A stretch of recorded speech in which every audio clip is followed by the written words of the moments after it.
All right, I think we are live, ready to go. Thank you, everybody, for coming in for the Anxiety in Athletes, our debut episode. We have some great guests today.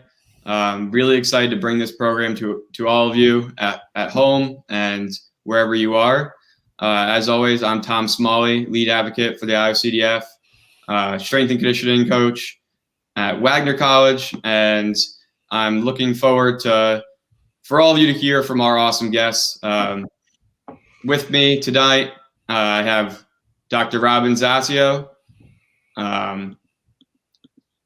Robin Zasio is a licensed clinical psychologist and licensed clinical social worker who has been specializing in treating OCD and anxiety disorders for the past 20 years, utilizing frontline treatments of CBT and exposure and response prevention. She developed the Anxiety Treatment Center of Sacramento, Roseville, and El Dorado Hills. Within that rapid growth, she then developed the Cognitive Behavioral Therapy Center and the Compulsive Hoarding Center, all located in Sacramento, California, which she currently owns and directs. She was the president of the Sacramento Valley Psychological Association from 2003 to 2005 and currently serves as a board member at large. She serves on the Scientific Advisory Board, Clinical Advisory Board, and the Speakers Bureau for the International Obsessive Compulsive Disorder Foundation. And then as well, I have my friend Brad here. Brad, why don't you introduce yourself? Your story goes a little in depth with athletics and your journey with being an author, and then we'll kind of get to John afterwards as well. Yeah, thanks for having me. My name's Brad Balukjian. I'm a professor of biology at Merritt College in Oakland, California. Also a journalist, a freelance writer, and I have OCD. I'm sure we'll get into that later. That's something that I've received treatment for and manage well these days. But I got here because I wrote a book that came out last year called The Wax Pack, where I went and tracked down all the players in a pack of baseball cards from 1986. And in that book, I talk about what happens to Major League Baseball players when they're done playing. I also talk about my own life, my own path, my OCD. And the reason why I'm certainly not really an athlete, but I can certainly relate to the anxiety part. And the part that the reason why I'm here is that in writing the book, not only did I write about my own OCD, but I was amazed to realize how many baseball players also struggled with anxiety issues and sort of the parallels between how I went through managing my OCD and what baseball players deal with. And then met up. John, our other panelist, wasn't in the pack, but I did a show with him where we talked about some of these same common interests with anxiety in sports. And so that's how we got here. That is correct. Phenomenal. John, why don't you go ahead and introduce yourself? We have with us today very special guest, John Buck, former MLB All-Star, and we're excited to have him here. Well, yeah, thanks for having me. I mean, having all the letters behind my name as Brad and Robin and even yourself, Tom, I feel like high school educated. You hear that pause afterwards? That's about it. That's about it. But I did grow up in a family. My dad was a PA, one of the first class PA at the University of Utah. Had a brother who had bipolar. Also had some, as I start to dive into this, which is why my real passion piece had some behavioral issues, just because I think head trauma. If you know us Bucks around here in Utah, we're known to lay the head, but also with alcohol and addiction with my mom, behavioral things again, and then also having a history of hoarding in the family. All these things that you're saying. Had real life experiences with those, but then also on my own end, which I think as I gathered through a head injury, had some of my own anxiety manifest, and also had anxiety that was manifesting in my own arenas of life outside of just the game.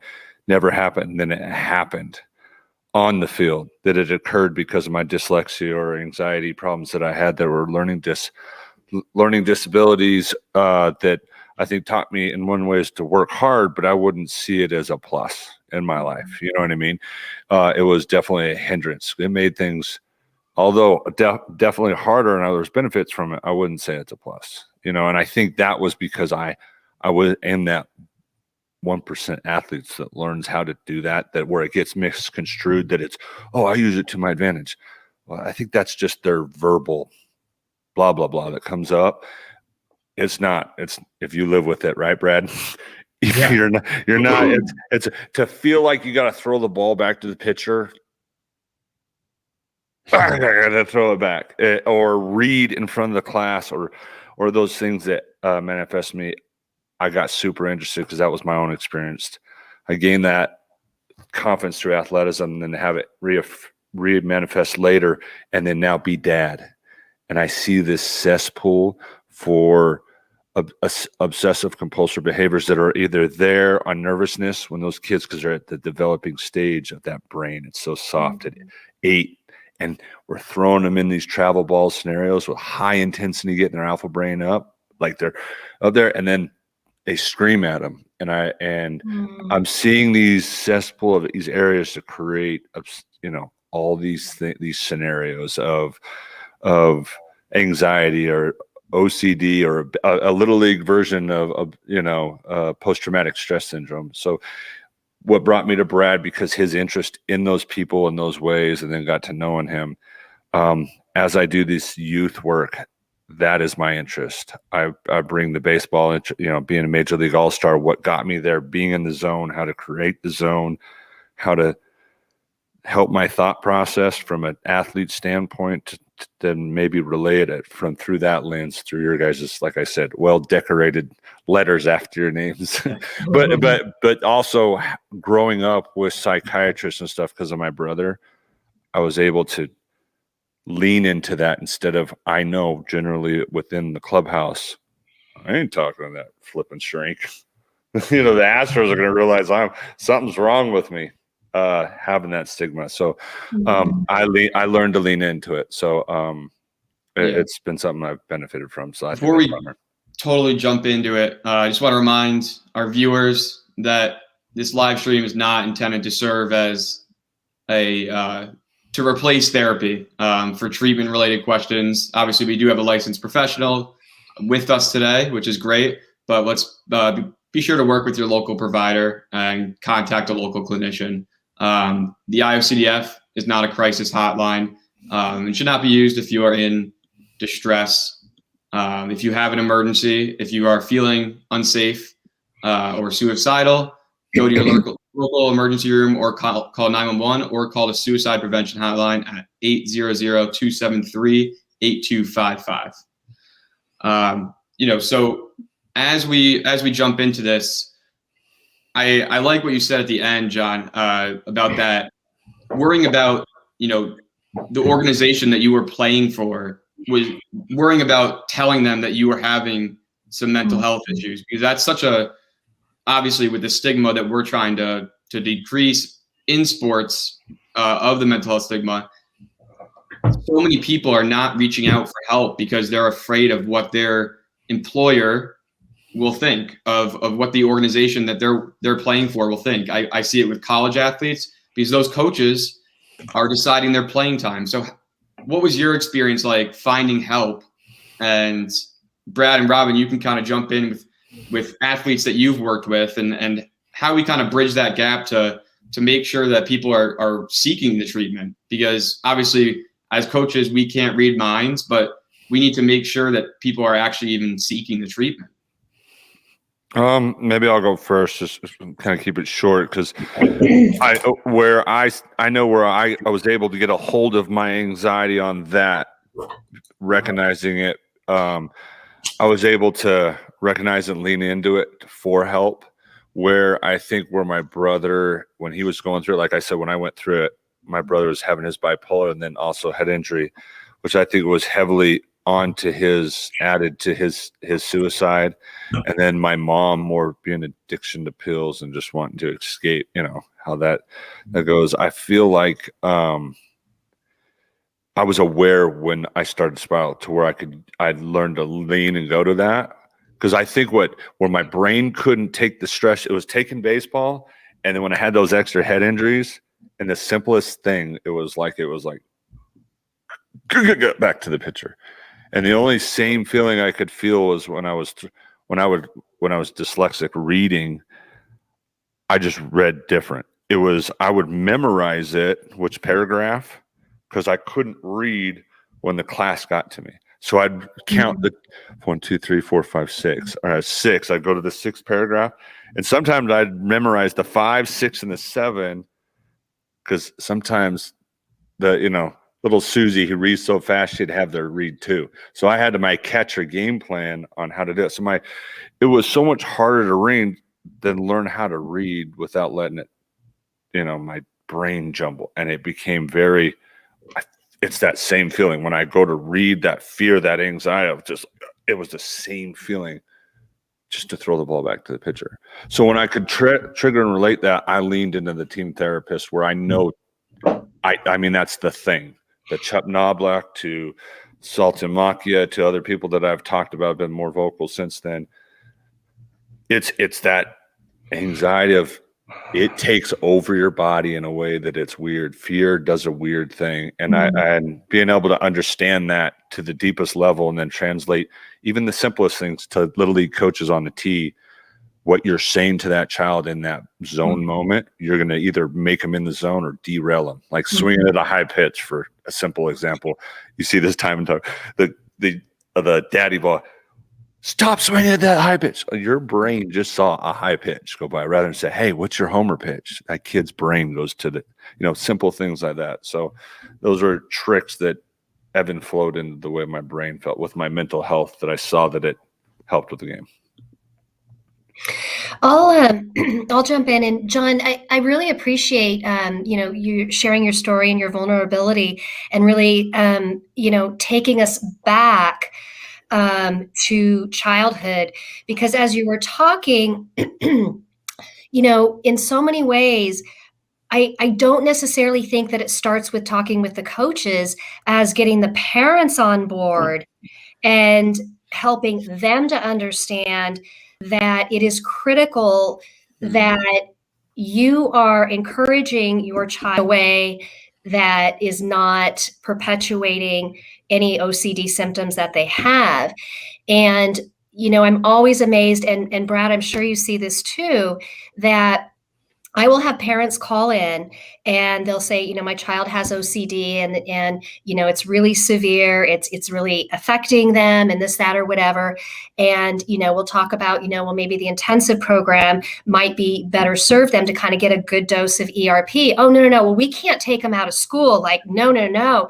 As if that would be something so horrible, without realizing that the further they go down this rabbit hole with the OCD and perpetuating it with trying to do better and trying to achieve more, that it's only going to get worse. And we actually brought someone into our program today who was in that situation where the parents said, oh, no, we don't want to take him out of sports. We don't, that would just be devastating to them. And he ended up suicidal and in the hospital. And now finally he's here. But now there's so much more work to do because the OCD has gotten, those claws into their brain so much deeper. And so, we have to educate the parents. We have to start with the parents to help them understand that they have to be part of the solution, so that when, to be able to advocate for their child with the coach, to help the coach to understand the difference between, excellence versus perfectionism. And I actually, in preparation for today, I want to just kind of share something in talking about, the pursuit of excellence versus the pursuit of perfectionism, because, as in perfectionism, they're trying to hit a bar, right? And what happens is, as soon as they start getting to that bar, the bar keeps moving higher, because they're thinking, oh my gosh, if I'm here, then maybe I can get to further. here. Right. Exactly. And so that bar just keeps moving up further. And I think when someone is stuck in their OCD, they don't really realize that that's what happens with perfectionistic tendencies. So I just want to quickly just talk about the pursuit of excellence versus the pursuit of perfectionism. I'm just going to read it real quick. The pursuit of excellence focuses on the process versus the perfectionist focuses on the outcome. Pursuit of excellence, they set high standards that are flexible and they can be adjusted, versus the perfectionist sets perfect standards that are inflexible, cannot be adjusted regardless of their experiences. Pursuit of excellence, they're driven by motivation, and the perfectionist is driven by fear.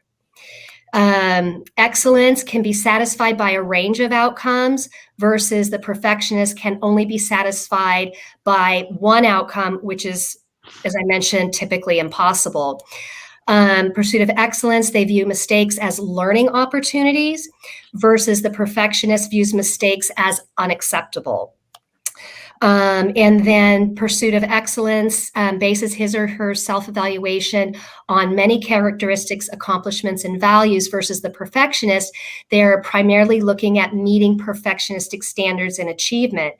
And then with the pursuit of excellence, likely results are willingness to approach challenges and possible satisfaction and even dissatisfaction, versus the perfectionist just feels overwhelmed, which can lead to procrastination and disappointment. Yeah. So I mean, I think that's not to cut you off, I think that's a really important line. And I think, as a strength coach, I think what my goal is not to make them chase perfectionism, is to make them falling in love with that process that you're talking about, in seeing that improvement and that growth, but realizing that, when they come in the weight room, there's a certain standard that we're setting, right? There's a certain standard of excellence that we want to set, but you're going to come up short. And I feel like a lot of times these coaches don't let their athletes fail and come up short and understand that that's okay. Mm-hmm. And so we keep raising that bar like you're talking about, and that perfectionism bar keeps going higher and higher and higher because they're afraid to fail. And I think that's a really important line that you brought up. But I think too, it's also to look at it even deeper, is why are they afraid to fail?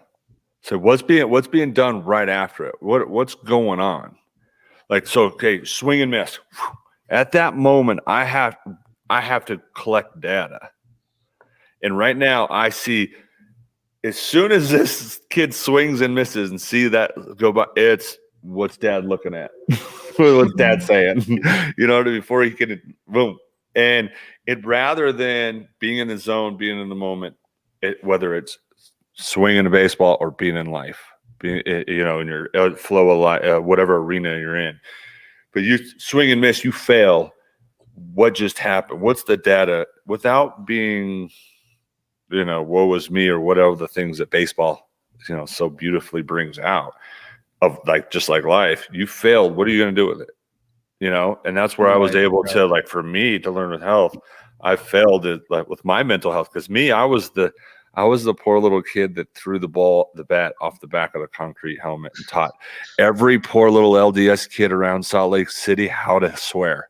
I was the one that taught them all how to cuss over here in Utah. So I was out of control angry. Just because whether it was my parents divorcing and some of the things. So behaviorally, that was hard to get a hold of, but I was able to do it because I leaned into it. My brother didn't necessarily do it. And that's where those past, I think, where I've leaned into it and seen where my teammates may have not got the help, it manifests to where now that throws in the 10th row rather than being able to build these mechanisms that help me within there. A processing a failure, like what you were saying. Why did it happen? Right. Why do we creating into those coaches that are doing like what Robin said? Right. Like, what can we do to create those? And what she described is being able to create well-defined decision makers. And if those coaches are practicing those principles that Robin's saying, you're helping a child process. I swung a miss. Okay, was that over? Was I under? Was I doing this? I'm the man. Here we go. That's well, there's no extra thoughts of I suck, I'm the worst, I'm terrible. My brain will catch on to that. And if you throw some emotion behind it, I feel that. Mm. Right? Good, bad, or indifferent. That's why baseball, learning how to do that, whether it's my OCD on having to find every percentage on down and away on 1-1, 2-2 counts, and like, John, it doesn't matter. Go back to this and being able to have those checks and balances. It was huge in baseball to have that as a catcher, to be able to do that. And I think what Robin said, that's making well-defined decision makers on as we're correcting them in those alpha states. Right. Brad, in your journey with your writing your book and among the players that you worked with, how many of them did you see those tendencies to chase that perfectionism and get carried away with that pursuit of it and become almost petrified of failure? Well, it's interesting because, so today we're talking about professional athletes, and in the series, we're going to talk about college and all different levels of athletics. The guy, I forgot the number, but it's something like, 1% or 1% of 1% of professional baseball players make the major leagues, right? So very, very few guys that get drafted and even play professionally make it to the level that John made it to. So in a way, I was seeing this subsample of the overall pool of players. So, and what they all had in common, all 14 of these players, was that they made it to the highest level. And so, it's interesting, in order to get to that level and to stay there, these guys had to be really good at what John was talking about, of letting go of the inevitable and constant failure, right? So in a way, I was working with guys that happened to be really good. Some of them just maybe through sheer force or something at accepting the failure. Some of them may have been perfectionistic and still were just so, good at either, just so talented or had so good at letting go that they were able to get there. But I think as I met these guys, 30 years after they were done playing, what really surprised me was how well adjusted they were now, being older in their 60s, and how much they had really come to understand really the crux of dealing with things like OCD, which is to accept your unwanted, intrusive thoughts and feelings, and not try to block them out and deny them. And so I think if we think about anxiety just being, fear about what could happen, right?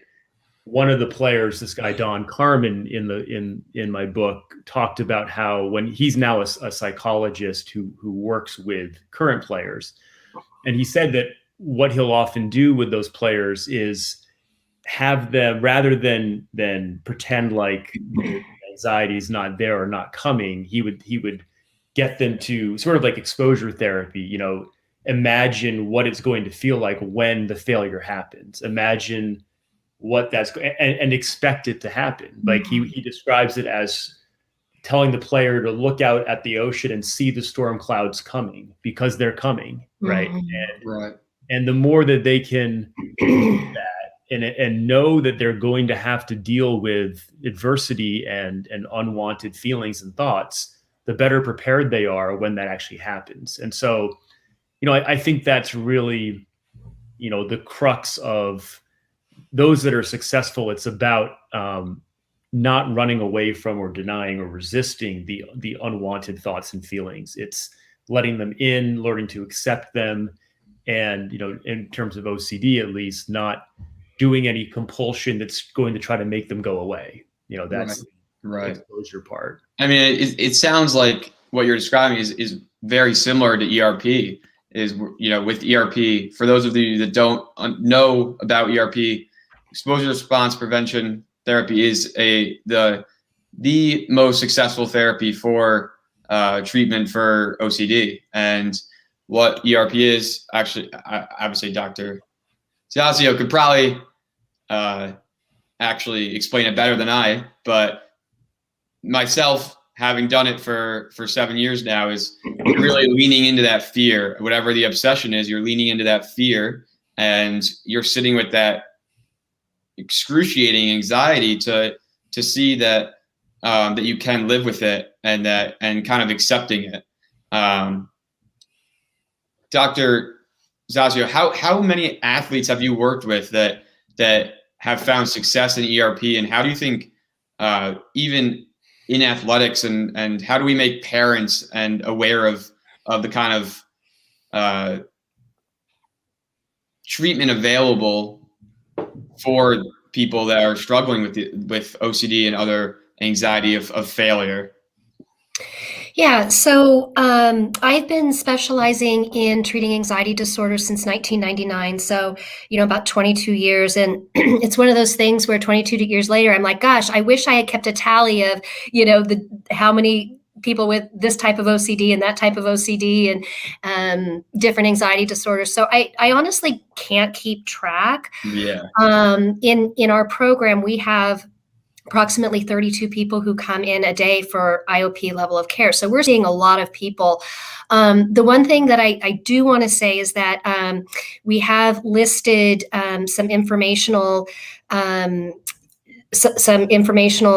information on the IOCDF website there. And I think also just kind of going back to, seeking treatment and not letting stigma get in the way, that the IOCDF does have a provider database where you can put in your zip code and see if there's somebody in your area. And of course, lots of people are doing virtual work in these days. But I think one of the things that I frequently see is that people who come in who have, and we're talking about OCD, but again, we're really kind of talking about perfectionistic tendencies, that they're not even really aware of it. And sometimes they're coming in saying, I have anxiety and I worry a lot. And they might be on medications, but like no one's ever sat down with them and explained to them, this is what's going on. This is why this is happening. I explain their brain chemistry so that they really have a strong foundation to understand that, your OCD lives in your fear system. And that's why in that moment, it feels so real that unless you do something, that you are going to have, as you were saying, Tom, this horrible outcome, and you're not going to be able to stand it. And so do everything that you can to avoid it.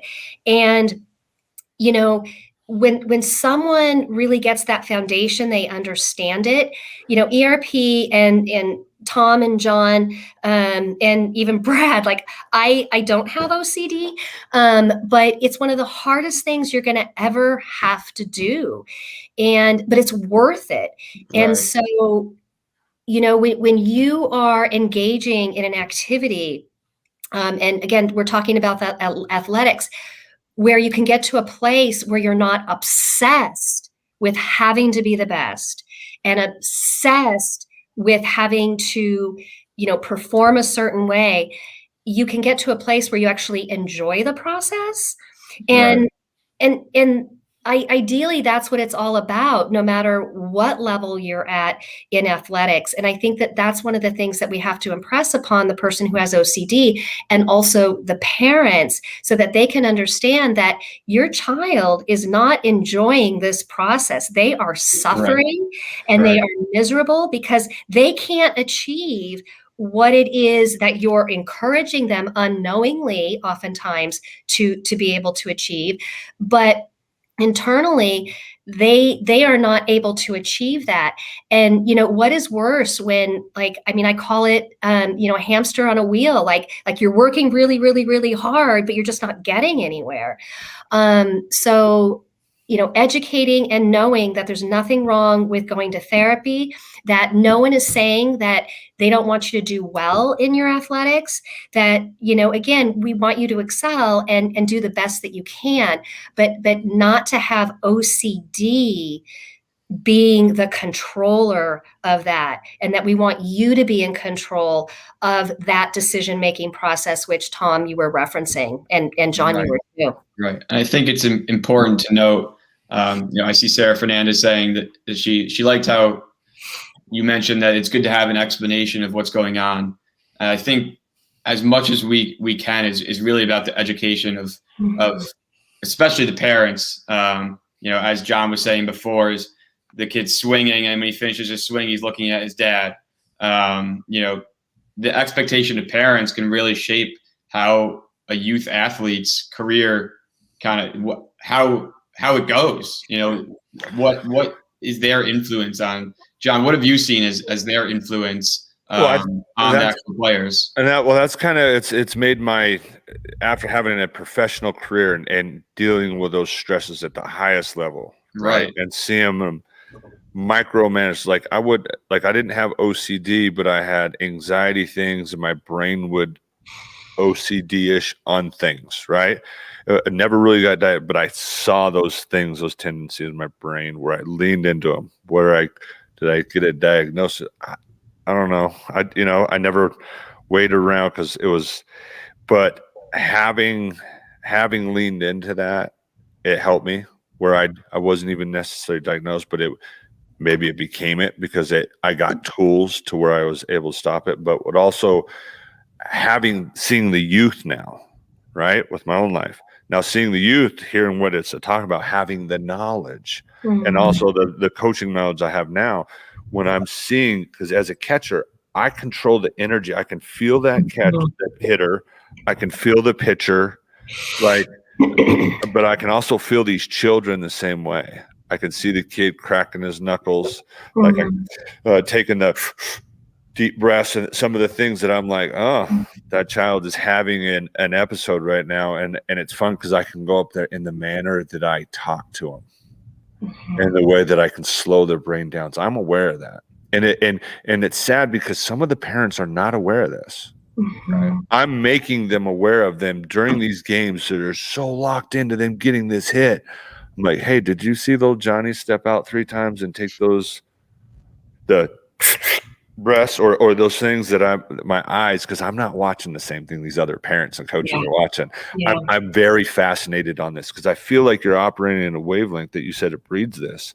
And if parents were educated to be like, hey, like yesterday I had like a kid struck out, had been having a hard time coming to, I was like, dude, like, you know how many pitches you saw? Just my overall, he was responding off the feeling of what he's feeling right now because all this energy just punched out. I'm like, dude, that was an 8-pitch at bat. You haven't made contact last 3 at bats, and you smoked 2 down the thing. You smoked 1 down to me. Made his brain that way. I could see the kid like physically change because of his thought process. And if parents were aware that they were doing that, the reverse effect, I feel it's tools that they could have, because then whether you're an athlete trying to be a well-defined decision maker or a child with OCD with those signs, then it's really pivotal. Because I feel like those, Doc, you can probably echo this, when you're on those wavelengths, it's that's what's lasting memories. That's what creates the yips, is the throwaway, which creates the spider phobia or whatever you said, Tom, that you create those types of therapies with that. You end up having that relationship, and having that with the parents to understand that that's what's going on in those situations, that fear of failure, whatever, if they could aid to that. And where you said a treatment, I don't think it's a treatment. It has to be a lifestyle, right, Brad? We talked about that. This is a lifestyle it's not an advantage. This is a lifestyle. If I can add to something that Robin brought up, with my OCD, I went to the OCD Center of Los Angeles back in 2005 and saw Tom Corboy, therapist there, did great work with me doing exposure therapy. And one of the most useful things that he told me early on in my treatment was just this, and I think this can go so far in terms of educating, like we're talking about, educating parents and so forth, is just the simple difference between your thoughts and your feelings and your behavior. That just breaking it down like that, and sort of that metacognitive approach that Robin was alluding to, with making people aware of what their brain does, the physiology, their own thought processes, realizing that they are not their OCD, they are not their brain. And for me, just putting that label on it. And you think about different sports, I mean, baseball in particular, there's so much downtime. There's so much opportunity to think. Right? I think a lot of baseball players, especially when they're young, may not even realize they overvalue their thoughts. If they start spinning these mental compulsions about what they're doing, right? They're giving those thoughts way too much energy and not realizing that all those thoughts and feelings are natural and they're fine.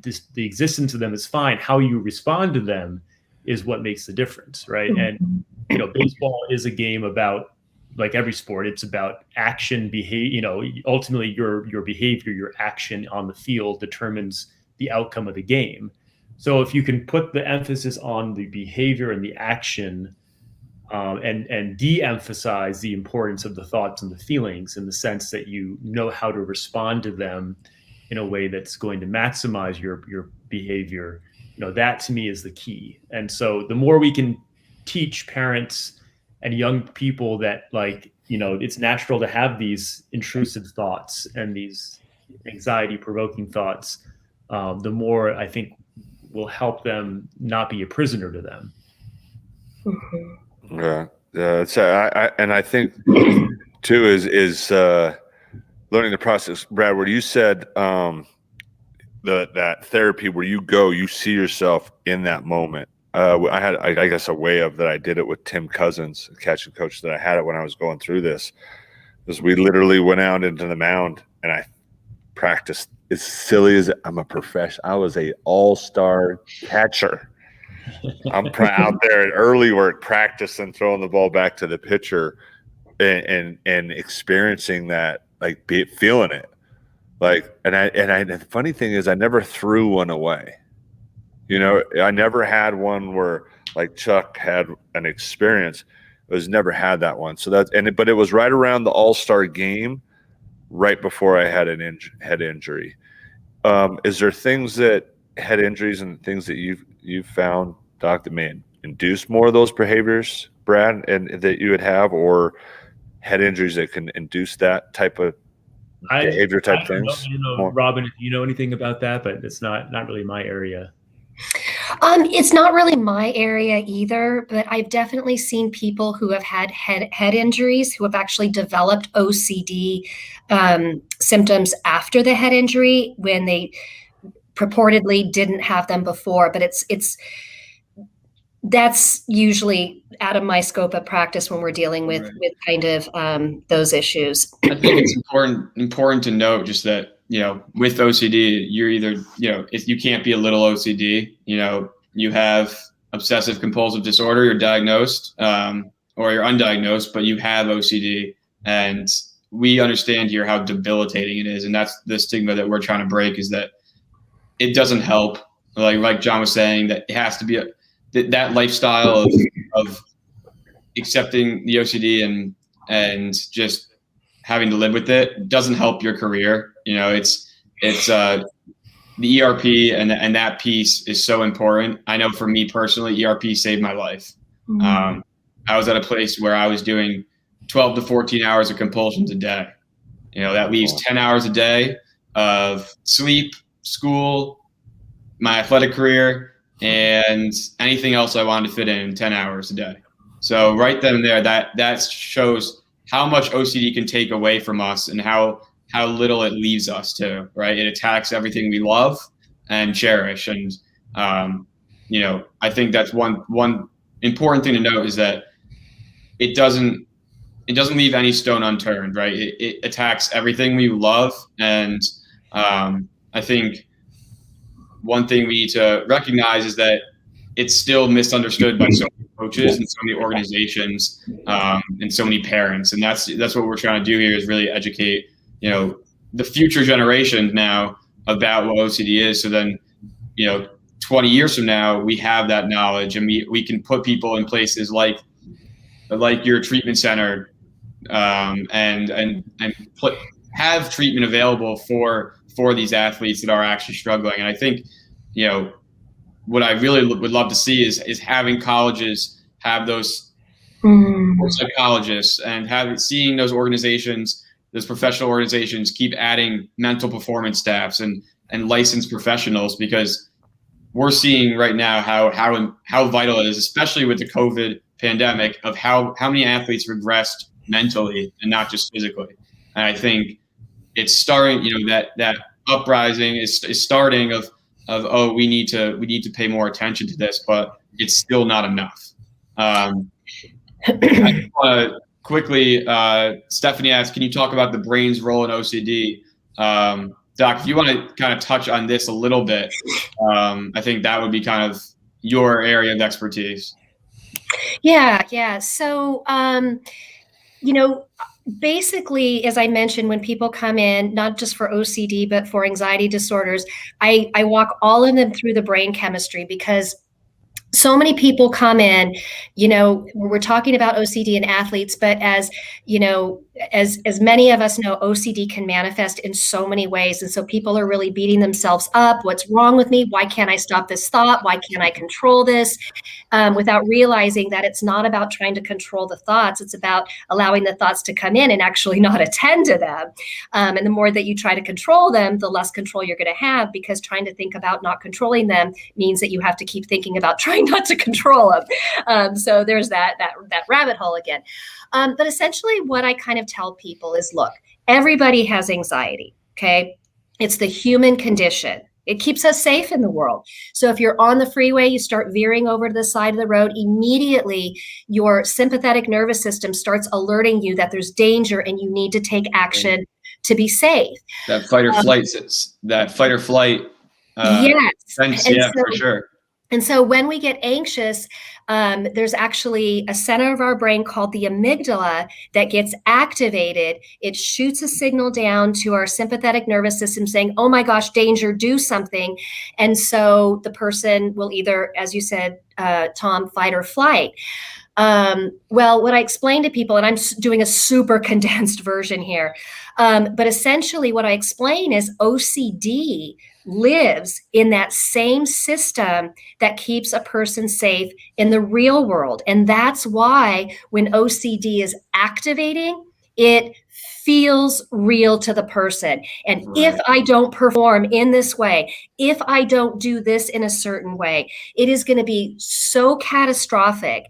And so essentially, it's the compulsions, the behaviors, the 12 to 14 hours a day that, Tom, you were engaging these compulsions that actually makes it worse, because, gosh, if I can do, if I can hit the ball, and baseball is not my thing, John, so I'm probably. I can't tell. I can't tell. You're perfect. But, if I don't hit the ball a certain amount of times, a certain distance, then that means that I'm less than. So I'm going to try harder, and I'm going to try harder, and I'm going to try harder. And as you get more tired, you start to perform worse. And so you try even harder and harder and harder. And so that's really where the person becomes so miserable and so unhappy, is because as they're trying harder, they're actually oftentimes doing even worse. And so, basically, when I say everybody has anxiety, I want to be really clear. Everybody doesn't have OCD.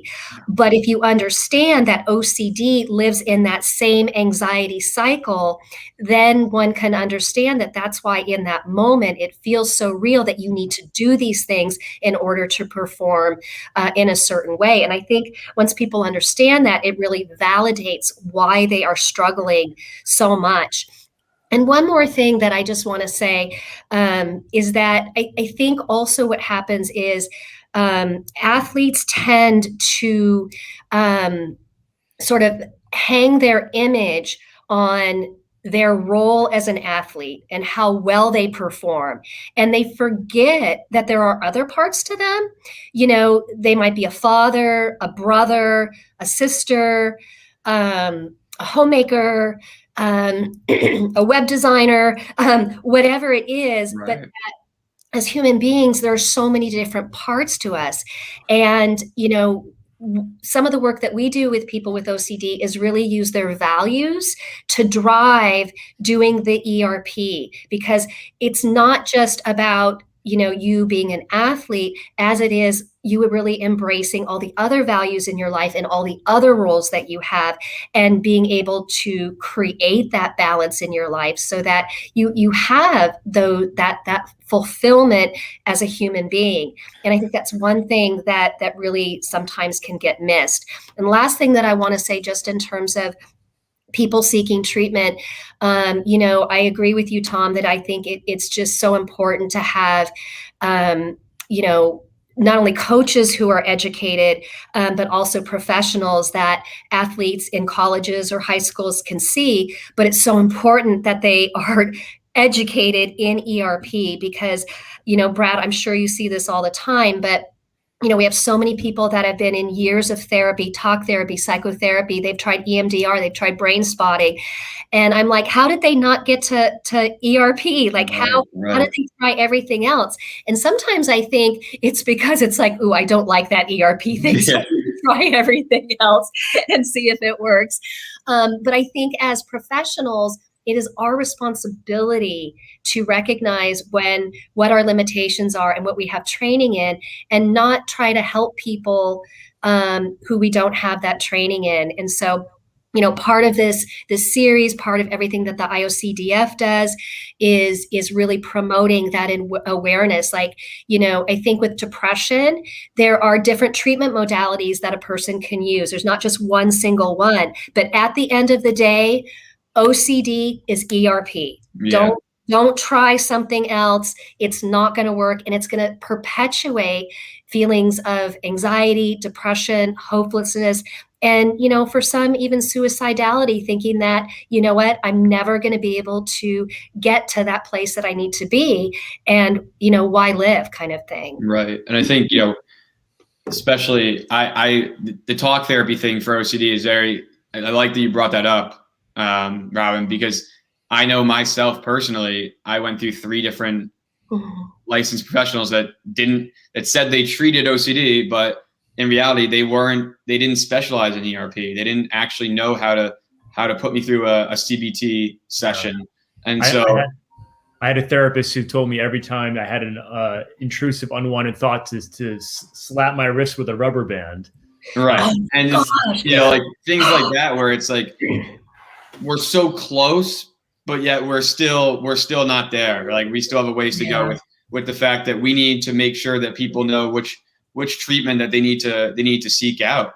And for me, I was suicidal, and I was at the point where I didn't want to live anymore because the OCD had taken those 14 hours a day from me. And because I was living in that fight or flight every day, people were asking me, I looked drained. I had dark circles under my eyes. People were asking me, like, why do you look so tired? Well, because I'm living in a world where my fight or flight never turns off. It's constantly going. I'm emotionally drained. I'm physically drained. And it's just important to recognize that you may have to go through a few therapists before you find the right one. But when we're looking for treatment, ERP really is the treatment we want to look for. And I think that's a point throughout this series that, we'll have different athletes on and different people on that they're going to share their experiences with ERP. And it really is the best way to combat the OCD. As far as questions goes, please, we still have about a little over 10 minutes left. Love to hear from you and keep asking questions. John, I'd love to hear a little bit more about your kind of the depths of your career and how these obsessions, compulsions, and that anxiety festered throughout your career, and when was kind of your breaking point of realizing that you needed to seek help from the team psychologist, or needed to kind of dive deeper into what you were dealing with? Well, as soon as it became, like you said, those hours spent in the day of my brain thought press of going behind the plate, like, what's it going to feel like when I throw back to the mound? And that anxiety of all day long, all the way up until that first pitch of the game. And then it would be like, oh, okay, I can do this. And then I'd play a major league game, and then the crash afterwards. and then I'd be so exhausted, and then it would start up again. I remember in St. Louis, I went 3 days in a 2 days with a little bit of nap on the third day because we had a day game, and I finally just fell asleep. Had my bags packed, fell asleep for 2 hours, and then went and hit a double. I had my aunts that were nuns there, so they had a couple extra prayers for me called in because it wasn't. I barely remember because lack of sleep, just because the anxiety. That's when I was like, all right, hey, heads up, I got something going on over here, and Right. kind of leaned into it, and was able to have those things because I was having this obsessive compulsive behavior that led to, like I said, never threw it away, but my brain was attached to it. In the same way that I would, like Robin talked about, being able to thought management of going from each arena of my life up and then to the game, and each arena of thought process, a defense to offense to where I was just reactionary, threw back, and it kind of worked its way out. It was like learning how to play the game over again, but at a very sophisticated level, obviously, because I could get away with doing my little anxiety toss, but learning how to live with that was a whole game of itself too, where I habitually thought about it. So Right. It was able to, these things that you guys talk of, these exercises, these things are what helped pulled me out of it and became a tool that I could see on behaviors of players, or now as a dad in a little league and doing some stuff with Perfect Game and the youth baseball around here. As you hear people say, "Oh, these kids are different nowadays. The parents aren't the same, or these coaches are different." Well, it's like, yeah, we're all different. It's all Right.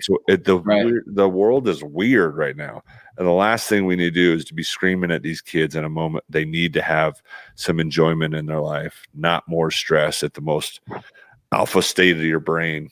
I think. Hey, John, do you think that the baseball culture is getting to be more open to, having more mental health professionals and coaches? And because I know, like, the guys that I wrote about who played in the 70s and 80s, like, that was just not part of it, right? No, yeah. The fact that I talked to a couple people just in my doing, saying I was going to be talking about it, and they're like, "Are you talking about like your little yips thing that you had?" And I was, and that's that big of a faux pas not to talk about it because it's associated with this anxiety and this stuff, right? Right. And don't bring attention to it because it's like the plague, Don't mention of this anxiety you talk about of throwing the ball, because it was like something that you would catch, and then to be able to be seen looking at the psychiatrist or the mental coach, it was you're going into an arbitration year, so I don't want to know if I'm having some anxiety issues. I don't want them to know. It could be millions of dollars, so I'm not going to go talk to them. So I think they're doing a better job of sourcing that mental coach, that psychiatrist with a mental coach, a performance coach to help deal with your thoughts, which I think that will help maybe flag some OCD beforehand, because it's something, like you said, Tom, you got to lean into it.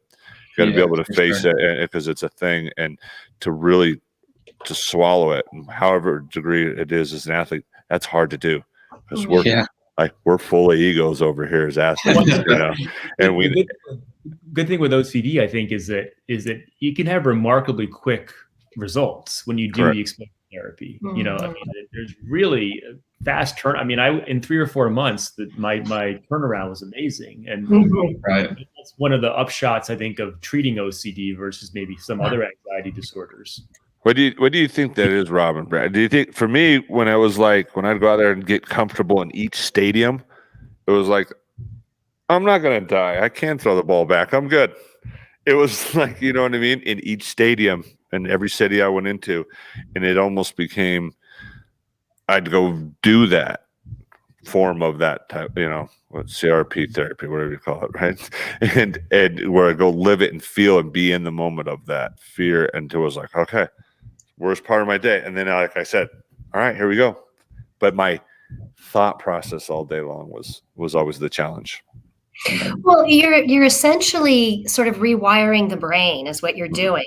So when you start doing something differently repeatedly, that the brain gets used to it, and then it's just it becomes automatic. And so I'm just so glad to hear you say that. And I again just really want to thank you for sharing and being vulnerable, because we can talk as professionals about how this treatment works, but when you have someone who is living and Lived breathing it, yeah. just the three of you, essentially, like there's no better testimony.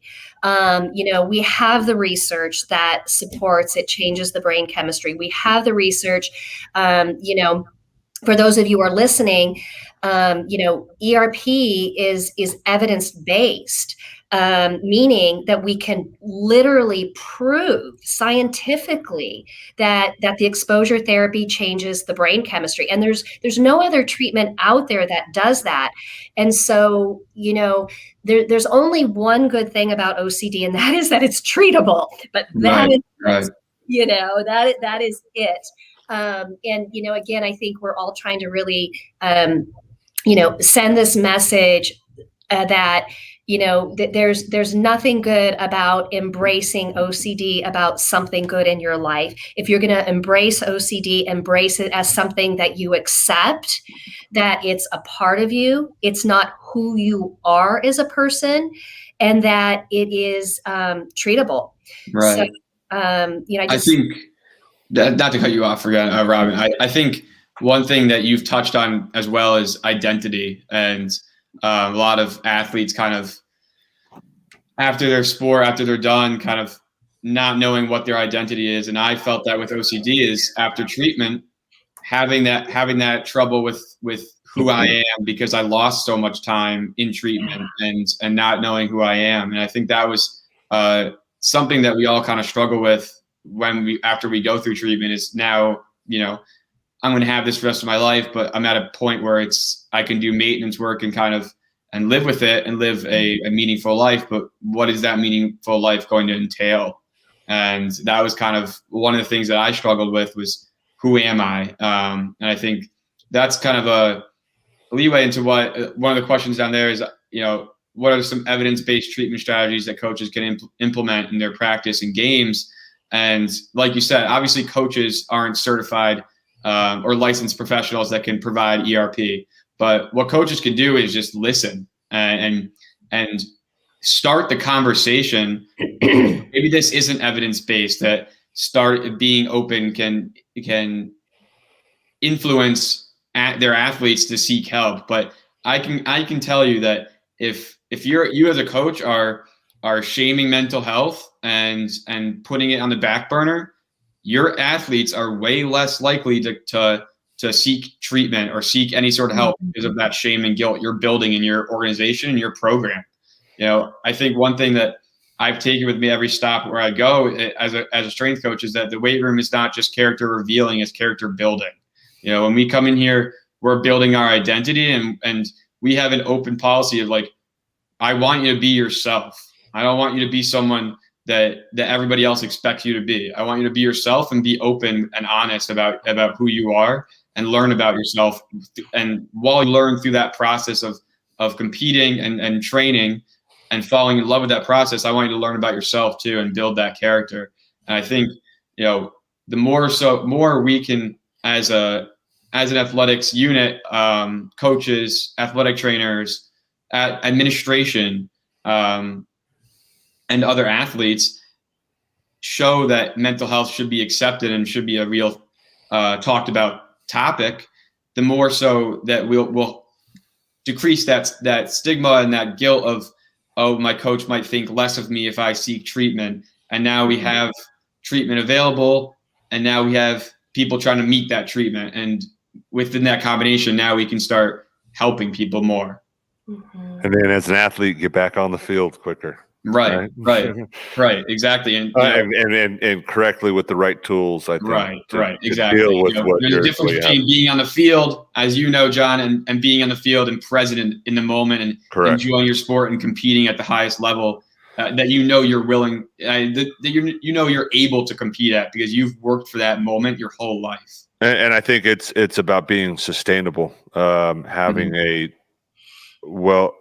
well-defined goals in each arena of your life. I think is like what Robin said, is reducing those thoughts in each arena of your life helps you reduce anxiety in all arenas, which helps you perform at peak performance in the zone when you go to do that main arena, aka baseball. In my case, throwing a ball back to a pitcher. And when you're able to have that process to control your thoughts, you can be in the zone. You can attract the zone. You can be in those moments where you can be at your absolute human best. And that's what we want to attract. It feels good. We're not living in the future. We're not living in the past, and we're attracting the zone.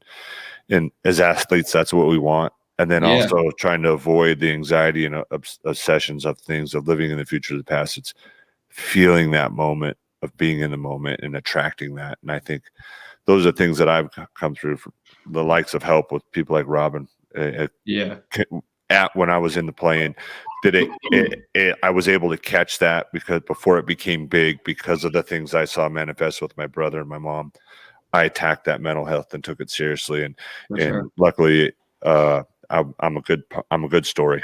Unfortunately for me. Just want to quickly, I saw some comments about body dysmorphic disorder and eating disorders. We will cover that in one of the future discussions on one of the I think it's the 5th or 6th episode that we'll have in the summer. We'll have Chris Johnson on, who specializes in BDD. So we will talk about that and get to that topic. Full schedule is on. Tom, can I just interrupt real quick? Yeah, absolutely.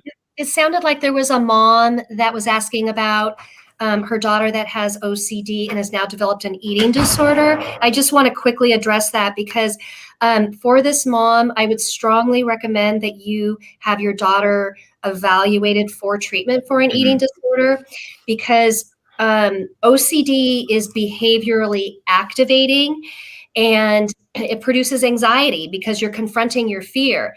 That takes a lot of energy. So if you have someone who has an eating disorder and perhaps is not getting enough caloric intake, it's really hard to do ERP just with the caloric intake.